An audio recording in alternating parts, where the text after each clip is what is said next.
Біз қазір Түркістан халықаралық әуежайындамыз. Дәл осы жерде ел намысын қорғап, әлем чемпионатынан күміс жүлдемен оралған Бекасыл Асанбекті жерлестеріміз салтанатты түрде қарсы алып жатыр. Словакияның Братислава қаласында өткен әлем чемпионатында 61 келіге дейінгі салмақта сынға түскен спортшымыз жүлделі орындардан көрінді.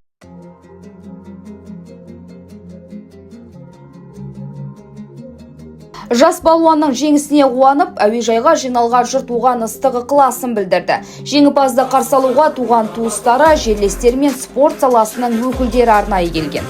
Осындай біздің спортшыларды келіп, қолдап, қолғабыс білдіріп келіп жатқан сіздерге алғыс білдіреміз. Әлі де бұл жеңіспен біздер тоқтап қалмаймыз деген екі спортшыға сенім білдіреміз. Әлі біздің талай бағындырар шыңдарымыз, бағындырар алар белестеріміз бар. Спортшылар бұл жетістікпен біз мақтанамыз. Ал чемпионға құрмет мұнымен шектелмеді. Күрес федерациясы атынан Бекасыл Асанбекке автокөлік табысталды.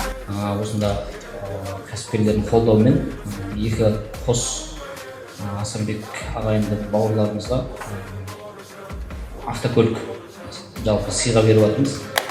Жас спортшы үшін бұл көлік күтпеген сыйлық болды. Бекасыл автокөлікті өзіне қалдырмай бірден осы жеңіске жетуіне жол көрсеткен әкесі әрі бапкеріне сыйға тартты.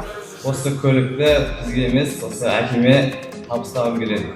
Қошемет құрметтеріңіз, біздің спортшылар өзінің әкесі әрі бапкеріне көлік табыстап жатыр. Құрмет қошеметтеріңізді білдірсеңіздер. Осылайша әлем чемпионатының күміс жүлдегері туған жеріне жүлдемен ғана емес, көптің қошеметімен әкесіне деген ерекше құрметін көрсетіп оралды. Ал Бекасылдың бұл жеңісі алдағы биіктерге бастар жолдың алғашқы қадамы.